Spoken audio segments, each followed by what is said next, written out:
अगर आप अच्छा करते हैं तो क्या ये अच्छा ही है? अच्छा का परिणाम अच्छा होना चाहिए। आप अपनी कामना और स्वार्थ की बुद्धि रख करके जो दूसरों के साथ व्यवहार करते हैं उसे अच्छा नहीं कहते। अगर वास्तविक अच्छाई है तो हम लौट कर धन्यवाद भी नहीं सुनना चाहेंगे। हम आपका हित करेंगे। आप क्या करते हैं मुझसे इससे मतलब नहीं। मैंने भगवान को साक्षी करके आपके लिए अच्छा व्यवहार किया, वो उसका भगवान मुझे परिणाम देंगे। हमें आपसे धन्यवाद की जरूरत नहीं। अब वो अगर हमें पलट कर गाली देता है तो हमारी अच्छाई यही है, हम मुस्कुरा के चल देंगे, उसको उत्तर नहीं देंगे, उसका बुरा नहीं चाहेंगे। अध्यात्म को समझिए। अगर अध्यात्म को नहीं समझेंगे तो देखो कितना बुरा भाव आ गया आपके अंदर कि या स्वयं को दुख पहुंचा दें या उसको मार दें। कितना बुरा आ गया। तो हमारी अच्छाई कहाँ रहे? हमारी अच्छाई तो तब है जब हम अच्छा करें और वो हमारे साथ बुरा भाव रखे फिर भी हम अच्छा करें, तब तो हम अच्छे हुए ना। करत जे अनसहन निंदक तिनों पे अनुग्रह करो। जब हम अच्छाई पर उतरे हैं तो हमें बुराई परास्त न कर पावे। आपको बुराई ने परास्त कर दिया क्योंकि परिणाम में आपके अंदर बुरा भाव आ गया। ऐसा ना अपने को ना उसको। वो तेरे विचार हैं, मैं तेरा मंगल करती रहूंगी, तुझे सदैव मंगल मनाती रहूंगी। अब ये तेरे विचार है कि तू हमारा मंगल मनाए तो हमारे प्रति बुरा भाव रखे। तेरे विचार वो भगवान देखेंगे। आपने बीच में कहीं भगवान को नहीं लाए, इसीलिए आप परेशान हो जाते हैं। अगर भगवान को बीच में ले आवे कि मेरी अच्छाई का फल मुझे भगवान देगा और तेरी बुराई का फल तुझे देगा, मैं तेरी बुराई से परेशान नहीं होंगी, तो निश्चित समझो भगवान आपको बल देंगे, भगवान आपका सहयोग करेंगे, आपकी रक्षा करेंगे। हमारी बात मानिएगा और नाम जप कीजिएगा। जी डॉक्टर रघुराज जी पंजाब से। राधे राधे। जी। राधे राधे महाराज जी। महाराज जी, आप कह रहे हैं कि आप डॉक्टर हैं और दुनियावी ऊंचाइयों के बाद ये जीवन निष्फल सा लगता है महाराज जी। प्रभु मार्ग और माता पिता की सेवा ही जीवन का उपलब्धि लगती है महाराज जी। महाराज जी, ऐसे में मन की तृप्ति कैसे होगी? हाँ, भगवान से ही होगी मन की तृप्ति। और ये पवित्र हृदय का लक्षण है कि उसे संसार अरुचि में लगने लगे और सत्कार्य जैसे माता पिता की सेवा, संत सेवा, गौ सेवा, पशु पक्षियों की सेवा, समाज सेवा, ये प्रिय लगने लगे। परोपकार प्रिय लगने लगे और भगवान से प्रीति होने लगे, नाम अच्छा लगने लगे। और ये लगे कि संसार का परिणाम क्या है, हमारे आने का परिणाम क्या है? क्या रुपया? ये तो यहीं रह जाएगा। तो ये शरीर पुष्ट होना, ये भी यहीं रह जाएगा। तो क्या परिवार? ये भी यहीं रह जाएगा। तो है क्या? मैं यहां क्यों आया हूं? मैं क्या कर रहा हूं? मेरा लक्ष्य क्या है? नहीं, सब बावरे बने लगे हैं, कोई मतलब नहीं। आप ऐसे देश में आए हैं, सब छीन लिया जाएगा आपका, सब छीन लिया जाएगा आपका। कहने वाला सब कुछ छीन लिया जाएगा। आप हमारी बात पर विचार कीजिए, कब छिन जाएगा कोई भरोसा नहीं। मान लो अभी दिल फेल हो गया, एक सेकंड में सब छिन गया आपका। अब आप और आपका केवल कर्म आपके साथ जाएगा, बस। ना आपके कोई साथी, मित्र, पत्नी, पुत्र, परिवार, रुपया, पैसा, कुछ नहीं। पद प्रतिष्ठा सब सब चली जाएगी, सब यहीं छूट जाएगी। एकमात्र भगवान का नाम और आपका किया हुआ कर्म आपके साथ जाएगा। बुद्धिमान वही है जो अपने कर्मों को सुधार ले, पूरे कर्मों से बच जाए, अच्छे कर्मों को करे, माता पिता बुजुर्ग संसार की सबकी सेवा की भावना रखे और नाम जप करे, इससे मंगल हो जाएगा। पर अरुचि होने पर भी अपने कर्तव्य का पालन करे। बस ये ध्यान रखना है कि जैसे आप डॉक्टर हैं, आप हजारों के दुख को निवृत्त कर सकते हैं, तो आपकी अरुचि होने पर भी आपको पूरी योग्यता के साथ मरीज के साथ व्यवहार करना है। ये अरुचि पूर्वक नहीं करना, पूरी रुचि पूर्वक करना है, क्योंकि मरीज के रूप में भगवान आए, हमको भावना करनी और मुझे अपने भगवान की रोग निवृत्ति रूपी पूजा करनी है। तो मुझे जितना डॉक्टरी का ज्ञान है, पैसा लक्ष्य न रखते हुए उस मरीज को सुख पहुंचाने के लिए पूरी योग्यता से अगर हम करें तो हमारी ये पूजा हो जाएगी। इसी से हमारे भगवान प्रसन्न हो जाएंगे। अलग से अगरबत्ती लगाओ या ना लगाओ, पूरी पूजा हो जाएगी। अब अरुचि को हम इतना ना बढ़ा ले कि हमारा धर्म रूपी कर्तव्य कर्म छूट जाए। कि अब हम तो डॉक्टरी नहीं करेंगे। भैया कितना पढ़ने के बाद आप एक अच्छे डॉक्टर बने, और इससे आप लाखों लोगों को सुख दे सकते हैं।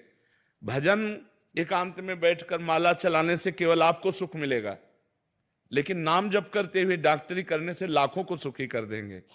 और देखो प्राय ऐसे लोग कम मिलते हैं जो अर्थ प्रधान बुद्धि ना हो, चाहे जिस डिपार्टमेंट में हो, प्राय अर्थ प्रधान बुद्धि होती है, धार्मिक प्रवृत्ति वाला। अब आपके सामने अगर ऐसा मरीज आया जो गरीब है, तो आप पूरी कोशिश करेंगे कि अपनी फीस भी ना लूं, और हमारे जेब में अगर 500 रुपया है तो मैं लगा दूं, मैं दवा के लिए लगा दूं। तो ऐसा डॉक्टर हमें कम मिलेगा, कम मिलेंगे। तो हमें लगता है आपको अवश्य डॉक्टरी करनी चाहिए। आपको जितनी योग्यता है पूरी योग्यता दिखाकर मरीज के साथ वो बर्ताव करो जो अपने प्यारे भगवान के साथ करना है, बस सब ठीक हो गया। सब इसी से भगवान की प्राप्ति हो जाएगी। भगवान ने कहा, दो बातें कही, मामनुस्मर युद्ध च, मेरा स्मरण करते हुए अपने कर्तव्य कर्म का पालन करो। अगर आप डॉक्टर हैं, मास्टर हैं, व्यापारी हैं, जज हैं, वकील हैं, जो भी है, आप धर्म को साक्षी करके, भगवान को साक्षी करके अपने धर्म का पालन कीजिए, वही आपकी पूजा हो जाएगी। बेईमानी, घूसखोरी, ये सब नहीं। अगर ईमानदारी से आप अपने कर्तव्य का पालन करते हैं तो वही आपकी पूजा बन जाएगी, और नाम जप कर रहे हैं इसलिए भगवत प्राप्ति हो जाएगी। कोई व्यसन मत करो, गंदे आचरण मत करो, बढ़िया से डॉक्टरी करो। महाराज जी कभी श्री जी की दया से कभी मरीज का भला चाहते हुए सब कोशिश करते हैं, फिर भी कुछ अनहोनी हो जाती है। हाँ, हम ये सबसे प्रार्थना करते हैं कि अगर उस जीव को ठीक नहीं होना है और मरना है, तो चाहे धन्वंतरी जी आ जाए, तुम तो मनुष्य हो, धन्वंतरी जी आ जाए तो भी वो मरेगा। घर परिवार वालों को इतना धैर्य रखना चाहिए कि डॉक्टर कोई भगवान नहीं है कि वो ठीक ही कर देगा, वो अपना प्रयास करेगा। अब वो नहीं ठीक होता है, वो मर जाता है, तो उसका भी तो भाग्य है, उसका भी तो प्रारब्ध है। हाँ, डॉक्टर को कमी नहीं रखनी चाहिए, अपनी योग्यता भर पूरा। गली के बंटी से ऑफिस की अनन्या तक सब इन्वेस्ट कर रहे हैं, बस मैं डर के बैठा हूं। प्रयोग करना चाहिए अपनी डॉक्टरी का, और फिर इसके बाद जो फल आता है वो उसके भाग्य की बात है। उसमें डॉक्टर क्या करे? अब उस डॉक्टर को लड़ो और मारो कि तुमने ऐसा नहीं, ऐसा नहीं। हाँ, कुछ हम ये नहीं कहते, कुछ प्रमादी होते हैं, कुछ अर्थलोलुप होते हैं, हम उनकी बात नहीं करते, लेकिन जो धर्मात्मा है, जो अपने कर्तव्य का पालन करते हैं, उनके द्वारा जो डॉक्टरी की जा रही है, अगर मरीज ठीक नहीं हो रहा, उसका परिणाम ठीक नहीं आ रहा, तो मरीज का भी प्रारब्ध है उसमें डॉक्टर का ही दोष न दिया जाए, मरीज का भी प्रारब्ध होता है। निधि अग्रवाल जी, वेस्ट बंगाल। राधे राधे। राधे राधे महाराज जी। महाराज जी, आपके चरणों में कोटि कोटि। महाराज जी, आपके सत्संग के माध्यम से गुरु महिमा और जीवन का लक्ष्य समझ पाई। महाराज जी, मैंने गुरु दीक्षा ले रखी है, लेकिन ज्ञान के अभाव रहने के कारण जैसे भजन होना चाहिए था वैसे नहीं हुआ। गुरु अपराधी सी महसूस करती हूँ। जैसे कि आप कहते हैं कि गुरु तत्व एक ही है, हमारे गुरुदेव अंतर ध्यान हो चुके हैं, मैं आप में गुरु स्वरूप देखती हूँ। महाराज जी, हमारे गुरु मानस जाप और मानस ध्यान की साधना बताते थे, लेकिन मेरा ध्यान ठीक से नहीं हो पाता, मन भटकता है। गुरुदेव, आप नाम जाप पर जोर देते हैं कि कलयुग केवल नाम आधारा, तो महाराज जी मैं सिर्फ नाम जाप करूं तो क्या कल्याण हो जाएगा, अगर ध्यान और साधना ये भी ना हो? बिल्कुल बिल्कुल बिल्कुल। जानबूझकर आग को छुओ, या धोखे से आग छू जाए, या कोई जबरदस्ती छुआ दे, तीनों प्रक्रियाओं में आग में दाहिका शक्ति वो जला देगी आपको, वो आपको ताप पहुंचाएगी। ऐसे नाम में पाप नाशक, भगवदानंद प्रदान करने वाली, भगवत साक्षात्कार करने वाली शक्ति है। तो भाव कुभाव अनख आलसहु, नाम जपत मंगल दिशि दसहु। चाहे भाव से जपो, कुभाव से, आलस्य से जपो, चाहे जैसे जपो, तुम्हारा मंगल हो जाएगा। जैसे अग्नि को किसी भी भाव से छुओ वो जला देगी, जैसे विष में मारण शक्ति है, वो मार देगा।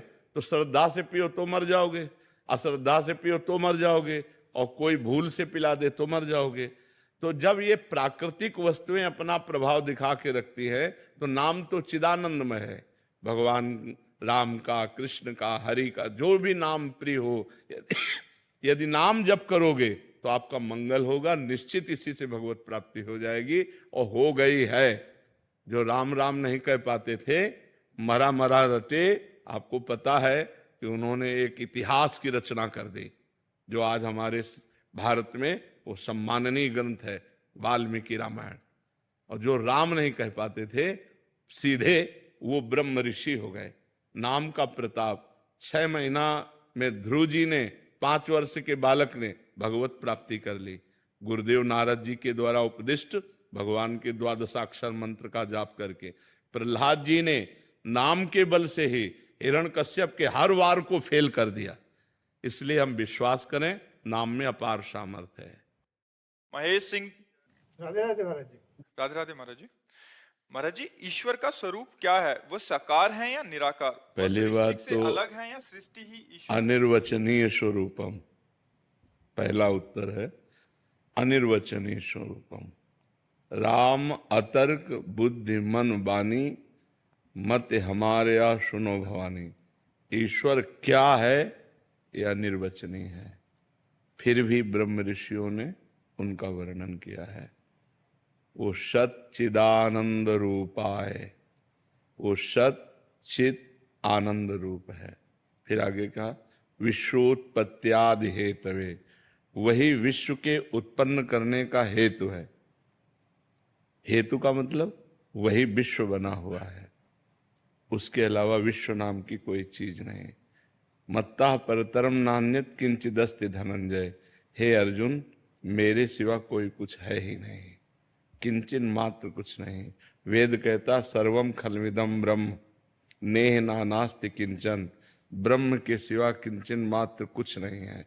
उपनिषद कहता ईशावास्यमिदम सर्वम यत् किंचे जगत्याम जगत, ईश्वर के सिवा किंचन मात्र जगत में और कुछ नहीं है।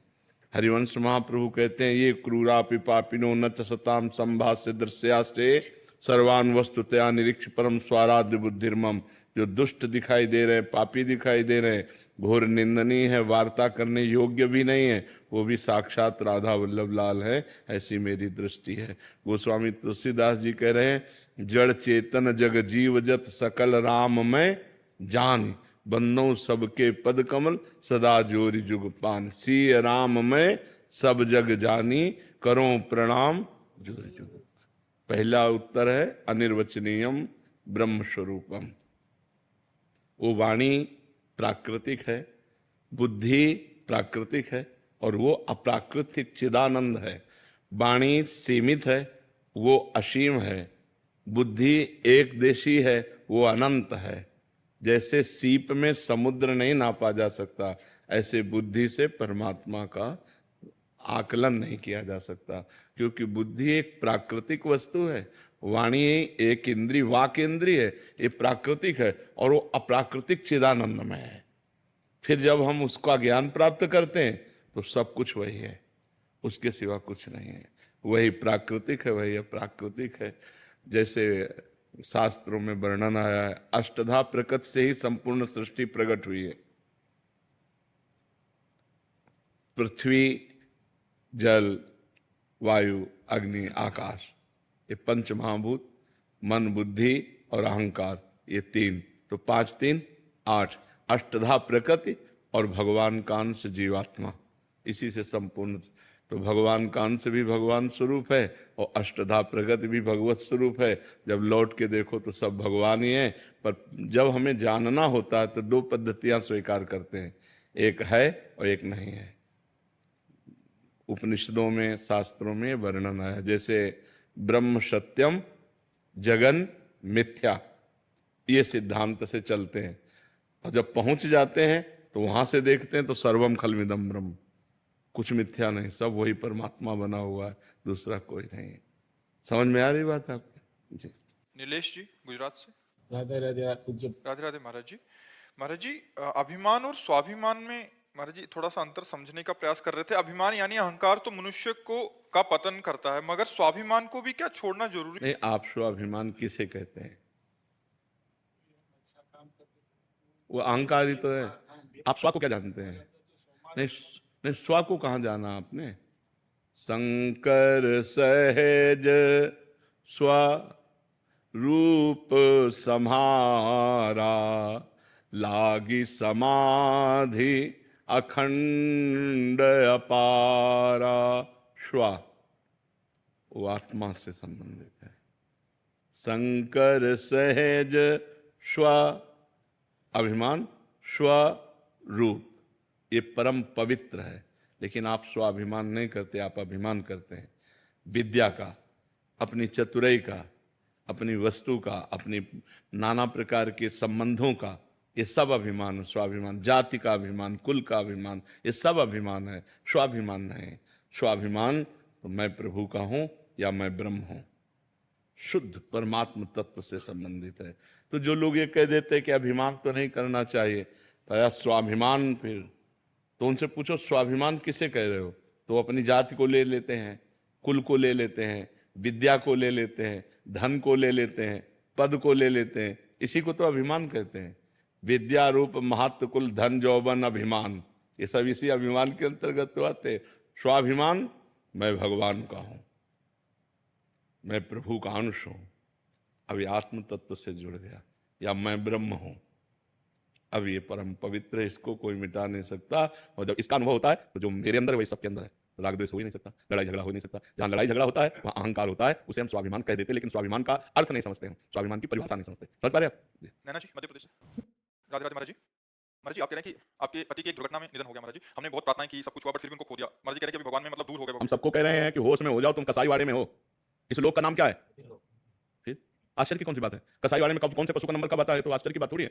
वो हरी हरी घास खा रहा, पंखा के नीचे है, वो समझ रहा मैं बड़ी मौज में। मौज में नहीं, अगला नंबर तुम्हारा है। ये कसाईवाड़ा है काल का, काल का कसाईवाड़ा, सब काटे जाओगे, सब मारे जाओगे, क्योंकि इसका नाम मृत्यु लोक है, सब मरोगे। कोई आश्चर्य की बात, कोई संशय की बात? कोई गर्भ में मर जाता है, कोई गर्भ से बाहर आके मर जाता है, कोई बाल्यावस्था में मर जाता है, कोई जवानी में मरता है, कोई बुढ़ापे में मरता है। मरना तो है ही, और अपने कर्म के अनुसार मरना ही पड़ेगा। तो भगवान पे श्रद्धा करने की जरूरत इसमें क्या है? तुमने जो कर्म किए, तुम्हारी आयु है 30 वर्ष, तो 30 वर्ष के बाद 1 सेकेंड नहीं बढ़ सकती, तो तुम्हारे कर्म का फल तुम्हें मिल रहा है, भगवान उसमें क्या करें? जज को गाली देने की जरूरत नहीं है, वो न्यायाधीश सर्वज्ञ है, वो एक भी पॉइंट कहीं चूक नहीं करता है। तो गाली देने से क्या होगा? प्रार्थना करने से क्या होगा? मान लो आप खूब उपासना करो और उसको 30 वर्ष जीना, तो सिर्फ 30 वर्ष जिएगा, तुम्हारी उपासना उसको 32 वर्ष नहीं कर देगी। और भगवान को गाली देने से क्या? तुम अपने कर्मों को और बिगाड़ रहे हो, उसमें क्या है? इसका नाम मृत्यु लोक है। तुम्हें पता नहीं किस लोक में तुम आए हो। मृत्यु लोक, जहां हर समय मृत्यु का भय है, सब मरोगे, कोई नहीं बचोगे। समय है, तुम्हारे बाप मर गए, तुम्हारे बाबा मर गए, तुम भी मर जाओगे। ऐसे क्रम है, तुमसे लड़के उत्पन्न हुए, वो सयाने हुए, वो मरे, उनसे उत्पन्न हुए, वो सयाने हुए, वो मरे, ये क्रम चल रहा है। कार में बैठे जा रहे हैं, फिल्मी गाना सुनते चले, एक्सीडेंट हुआ, पूरा परिवार मर गया। इसका नाम मृत्यु लोक है। यहाँ सब चाट जाएगा मृत्यु, किसी को बख्शेगा नहीं। कोई मरना नहीं चाहता और किसी अपने परिवार के लोगों को कबूतर ने देखा बिल्ली आ रही तो आंख मूंद लिया, क्या ही नहीं बिल्ली, तो बच जाएगा क्या? वो तो फाड़ के खा जाएगी। तो ऐसे है कि हम मृत्यु की बात सुनना नहीं चाहते, हम मरना नहीं चाहते। तुम्हारे चाहने से है, अब तो गड़ासे में आ गए हो, काटे जाओगे, पक्का काटे जाओगे। कैंसर, दिल फेल, किडनी फेल, ये सब क्या है? मृत्यु के गड़ासे है, मार रहे हैं, पूरे जगत को मार रहे हैं। और हम फूंक भी रहे हैं दूसरे के शरीरों को, लेकिन ये ज्ञान है कि ये मेरी भी दशा होगी, मेरे शरीर की भी यही दशा होगी। आज से पाप नहीं करूंगा, आज से भगवान का भजन करूंगा, अच्छे कर्म करूंगा, दूसरों को सुख पहुंचाऊंगा। ये बात कहां रही दिमाग में? फिर प्लानिंग बन रही है, वैसा करना, ऐसा करना, ऐसा, और प्लानिंग करते करते उनकी प्लानिंग हो गई, वो चले गए। ये आती है भावना कि अच्छी कर्म करूंगा, सब करूंगा, लेकिन फिर भी बीच बीच में ना भावनाएं दुनिया में इधर उधर हो जाती इधर उधर इसलिए हो जाती, नाम नहीं चल रहा। है। नाम जब करते हो करते नहीं, निरंतर, जहां अंतर मिलेगा उठा पटक देगा। ये शैतान है, मन एक शैतान है, इसको निरंतर लगाए रखो, समय मत दो। अगर समय दिया तो पटक देगा। ओवर थिंकिंग, इधर उधर भूत भविष्य का चिंतन, भोगों का चिंतन, ये पटक देगा। हमें टाइम ही नहीं देना। अनन्य चिंतन तो माम ये जना परिपासते, भगवान कह रहे हैं जो जन मेरा अनन्य चिंतन करता है, भगवान कहते हैं उसका योगक्षेम वहन मैं करता हूं। क्या चिंता करनी? भगवान की शरण में होकर नाम जप कर रहे हैं, पूर्व के आए हुए दुख सुख को सह रहे हैं, और नाम जप करते हुए शरीर छोड़ते हैं, हमारा आवागमन से मुक्ति हो गई, हम दुखों से निपट गए। तो नाम जप निरंतर, अंतर ना पड़ने पावे, मन को समय ना मिलने पावे, इतना नाम जप हम करें, तब हमारा मनुष्य जीवन सार्थक होगा। महाराज जी, जो मृत्यु वाला प्रसंग चल रहा था, महाराज जी, इस दशा में हम कैसे फिर अपने आप को संभाल पाएंगे? नाम जप, केवल नाम जप, केवल नाम जप। आप देखो तो हम भगवान के नाम के बल से हैं, उसी की गर्जना के हम तुम्हें बता रहे, भगवान के नाम के बल से है। आप लोग क्या है, अपना बल रखते हैं, भगवान का बल नहीं है, भगवान का चिंतन का बल नहीं है, अपनी मानसिकता का बल है, अपनी कमाई का बल है। हम कितना कर सकते हैं? हम एक बहुत सीमित शक्ति वाले हैं, हमको असीम शक्ति से जुड़ना होगा, तब हमारी कामनाएं पूर्ण होंगी, तब हमारी बात बनेगी। और असीम शक्ति से जुड़ने के लिए पाप आचरण छोड़ना होगा, वो छोड़ नहीं पा रहे हैं। इसीलिए बार बार सुन के भी हम समझ के भी नहीं समझ पा रहे, और हम फिर गिर जाते हैं। तो हाँ, इसको हमको संभालना होगा। पापाचरण बंद करके नाम जप करो, सब ठीक हो जाएगा, पक्का समझो। अपनी दिनचर्या, अपना जो कार्य है, उस पर हम लगे हैं। हम ये बहाना नहीं मारते। अगर हम ये कह दें कि हम बीमार हैं, सब लोग जानते हैं, अब हम नहीं आ पाएंगे, तो इनका बस नहीं कि हमें बुला सके, क्यों भाई बीमार हैं, हम परेशान हैं, लेकिन नहीं, हम इनके आगे तैयार होने की कोशिश करते हैं कि अगर ये आधा घंटा बाद हमसे उठे, हम इनसे पहले उठें, हम अगर आगे अग्रिम हैं तो हम अग्रिम, हर सेवा अग्रिम करें। तो अपने लोग निराश हो जाते हैं, हताश हो जाते हैं, उदास हो जाते हैं। नहीं, नाम बल नहीं है इसलिए हम हताश, निराश, उदास हो जाते हैं। नाम बल हो तो रौंदते चले जाओगे, आप हर परिस्थिति को रौंद दोगे। आप देखो तो, नाम जप करके देखो तो, खूब अधिक से अधिक नाम जप करो, फिर आप देखो आपके अंदर कैसा उत्साह आता है, कैसा आनंद आता है, कैसे विचार आते हैं। देखो आप सब ठीक हो, लेकिन आपके विचार ठीक नहीं, तो आप जलोगे। आपके पास खाने पीने, पहनने ओढ़ने की कोई कमी नहीं, लेकिन आगामी इतनी बड़ी कामना हो गई है कि आप उस पे जलोगे। आपका सब ठीक है, लेकिन निगेटिव विचार है तो आप जलोगे। यही चीजें तो अपने अंदर खोजो, निगेटिव विचार, अधिक से अधिक बड़ी कामना। हम जितने पे उतने में संतोष नहीं, बड़ी कामना वो हमें जला रही है। फालतू के विचार जला रहे हैं, फालतू के राग द्वेष के विचार जला रहे हैं। इन्हीं को तो नष्ट करने के लिए अध्यात्म है। इन्हीं विचारों को हम शुद्ध कर लिया, पॉजिटिव विचार कर लिए और संतोष कर लिया, 4 रोटी है, हमारा काम चल जाएगा। देने वाले को जब इच्छा होगी तो 8 कर देगा, हम क्यों चाहें। 4 दिया है, 4 में हम संतोष करते हैं, अभी आनंद आ जाएगा। लेकिन हमारे पास 8 हैं, पर हमें 16 चाहिए। अब 8 में हम संतोष ना करके, 8 का स्वाद ना लेके 16 की चिंता में जल रहे, तो अब इसका क्या होगा। ओवर थिंकिंग का क्या है, और सब ओवर थिंकिंग में है। आप देख लो, सब इसी विचार में है। जितनी परिस्थिति उसमें आनंदित नहीं है, वो बड़ी परिस्थिति चाहिए। अब वो बड़ी परिस्थिति प्राप्त